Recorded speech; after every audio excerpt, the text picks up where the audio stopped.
Hi friends, मैं आकांक्षा शर्मा जी की वित्तकांक्षा में आपका स्वागत करती हूँ। एमपीपीएससी मेंस 2022 में आज हम क्लास 25 पढ़ने वाले हैं। इसके पहले हम इसके 24 भाग पढ़ चुके हैं और आज हम एक बहुत इंपॉर्टेंट क्वेश्चन पढ़ने वाले हैं जो कि मैंने एमपीपीएससी मेंस के बुकलेट के साथ अपने एक ग्रुप में अभी अपडेट किया है। और क्वेश्चन का नाम है 1857 का जो विद्रोह है वो भारतीय इतिहास में एक निर्णायक मोड़ था। आपको इस बारे में अपने विचार रखने हैं। ये आपको 200 शब्दों में आएगा। एमपीपीएससी के अलावा किसी भी स्टेट के पीएससी की तैयारी कर रहे हैं आपके लिए बहुत ज़्यादा इम्पॉर्टेंट है। तो चलिए स्टार्ट करते हैं। प्रथम प्रश्न पत्र का ये प्रश्न है। इसके अलावा फ्रेंड्स पटवारी के नोट्स की भी बुकिंग स्टार्ट हो गई है। ये पटवारी की 9 बुकलेट आपको मिलेंगी जल्दी ही। मैं इसका पूरा का पूरा कैसी बुकलेट आपको मिलेंगी उसका भी एक पूरा बॉक्स जैसे आपको मिलेगा उसका भी रिव्यू आपको दे देती हूँ। बाकी 9 बुकलेट आपको ये मिलेंगी और बहुत ही सरल तरीके से हैंड रिटन इनको तैयार किया गया है और लास्ट में आपके लिए प्रैक्टिस प्रश्न भी रखे गए हैं। तो चलिए स्टार्ट करते हैं अब हमारा क्वेश्चन। और ये हैंड रिटन नोट्स हैं एमपीपीएससी मेंस के। 41 बुकलेट आपको मिलेंगी। हार्ड और सॉफ्ट कॉपी दोनों में ही ये उपलब्ध हैं। चाहे तो आप हार्ड कॉपी ले सकते हैं, चाहे तो आप सॉफ्ट कॉपी ले सकते हैं। हार्ड कॉपी का प्राइस 11,999 है। ये चार्ज अब बढ़ जाएगा लेकिन कम नहीं होगा क्योंकि कॉपीज़ के और कुरियर के रेट बहुत ज़्यादा बढ़ गए हैं। आप कहीं से भी पता कर सकते हैं क्योंकि कागज़ ही बाहर से आना बंद हो गया है और कागज़ की जो इंक है और उसका कॉपी का जो रेट है वो सभी बढ़ गया है। तो ये रेट हमारे लिए भी अब पॉसिबल नहीं है कम करना क्योंकि हमें खुद कॉपी कराना रहता है। मार्केट में आप जो बुक्स देखते हैं वो प्रिंटेड रहती हैं जबकि हमको खुद कॉपी कराना रहता है क्योंकि हैंड रिटन है। हैंड रिटन तो पूरा कॉपी ही होता है। तो इसी कारण है कि इसका चार्ज ज़्यादा है। बाकी नंबर ऑफ़ पेजेस भी हमारे ज़्यादा रहते हैं। 11,999 में आपको 41 बुकलेट ये मिलती हैं। प्रश्नोत्तर श्रृंखला में हस्तलिखित नोट्स हैं। 3 नंबर, 5 नंबर और 11 नंबर में अलग अलग भागों में यूनिट वाइज ये बुकलेट आपको मिलेंगी। 29 बुकलेट आपको 5 नंबर और 11 नंबर की मिलेंगी और 12 बुकलेट आपको 3 नंबर की मिलेंगी। कहीं भी भारत में आप रहते हो आफ्टर पेमेंट ये आपके घर पर पहुंच जाएंगी। अगर सॉफ्ट कॉपी लेना चाहते हैं तो पेमेंट के तुरंत बाद आपको व्हाट्सएप पर सॉफ्ट कॉपी मिल जाएंगी। 1857 का विद्रोह भारतीय इतिहास में एक निर्णायक मोड़ था। विश्लेषण कीजिए। तो 1857 का जो विद्रोह था ब्रिटिश विस्तारवादी शोषक व दमनकारी नीतियों, अंग्रेजों द्वारा सामाजिक प्रथाओं में हस्तक्षेप तथा अन्य प्रशासनिक अत्याचारों का सम्मिलित प्रभाव था। जो 1857 का जो विद्रोह था, सबसे पहले जो ब्रिटिश की जो विस्तारवादी नीति थी उसके कारण लोगों के मन में अंदर ही अंदर जो है बहुत ज़्यादा प्रवृत्ति आ रही थी, विरोधी प्रवृत्ति उत्पन्न हो रही थी। परेशान हो गया था व्यक्ति। जो शोषण कर रहे थे अंग्रेज, उनके कारण भी ये जो युद्ध हुआ था वो पनप रहा था अंदर ही अंदर। हर व्यक्ति के अंदर पनप रहा था। इसके बाद शोषण जो दमनकारी नीति अंग्रेजों ने बनाई हुई थी जिससे भारतीय परेशान था। इसके द्वारा अंग्रेजों द्वारा भारतीयों की जो सामाजिक प्रथाएँ हैं जैसे कि किसी धर्म को मानना, किसी की पूजा करना या कोई भी उनका जो अंधविश्वास है उसमें अंग्रेजों द्वारा हस्तक्षेप किया जाता था जो व्यक्ति बिल्कुल नहीं सह सकता था। तथा अन्य प्रशासनिक अत्याचार थे। प्रशासनिक जो अधिकारी होते थे उन पे भी जिस तरह से दबाव बनाया जाता था, उनको कोई हक नहीं दिए जाते थे। तो वो ये सभी चीज़ों का परिणाम था 1857 का विद्रोह।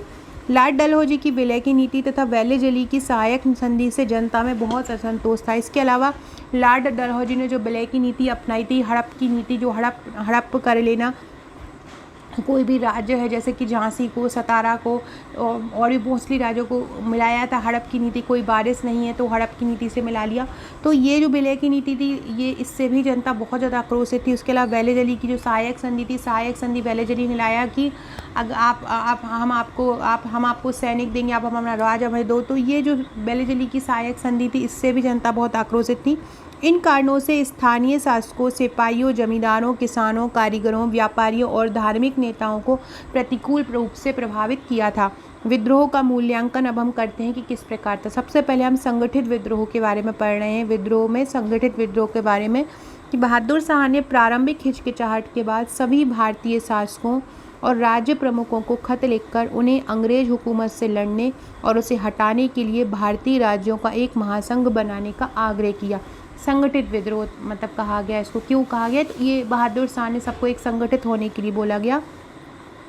दूसरा, इसमें कोई शक नहीं है कि विभिन्न छावनियों के सिपाहियों के बीच अच्छा संचार बना हुआ था। मतलब जो अलग अलग छावनियाँ थीं जो बनी हुई थी सैनिकों की, सैनिक छावनी, वहाँ के जो सिपाही थे वो आपस में एक दूसरे से चर्चा कर रहे थे, तो उनमें आपस में अच्छा संचार बना हुआ था।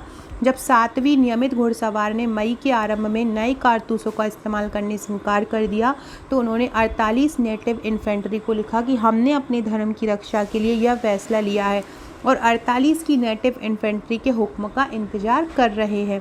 दूसरा जो उसकी प्रकृति है वो स्वतः विद्रोह। क्रोधपूर्ण असंतोष 1857 में एक हिंसक तूफान के रूप में फूट पड़ा था। मतलब जो असंतोष है जो अंदर ही अंदर पनप रहा था वो 1857 में सभी का बाहर आ गया। इन विद्रोहों की तारीख के हिसाब से देखें तो ऐसा लगता था जैसे जैसे विद्रोह की खबर एक शहर से दूसरे शहर में पहुंच रही है, वैसे वैसे सिपाही हथियार उठा रहे हैं। प्रसार के बारे में अगर पढ़ें तो दिल्ली पर कब्जा करने के 1 महीने के भीतर ही विद्रोह देश के विभिन्न हिस्सों में फैल गया था। दक्षिण भारत में शांति बनी रही, पंजाब बंगाल केवल मामूली से ही प्रभावित रहे थे। यह विद्रोह इसलिए भी निर्णायक मोड़ रहा क्योंकि इसके बाद से भारत में आधुनिक संस्कृति, विचार आदि को बढ़ावा मिला था एवं भारत द्वारा कभी हिंसक विद्रोह की ओर पीछे मुड़कर उसने नहीं देखा। 1857 की क्रांति में अंग्रेजों को अच्छी तरह एहसास हो गया था कि एक सुसंगठित जनविद्रोह कभी भी ब्रिटिश शासन के लिए एक गंभीर चुनौती बन सकता है।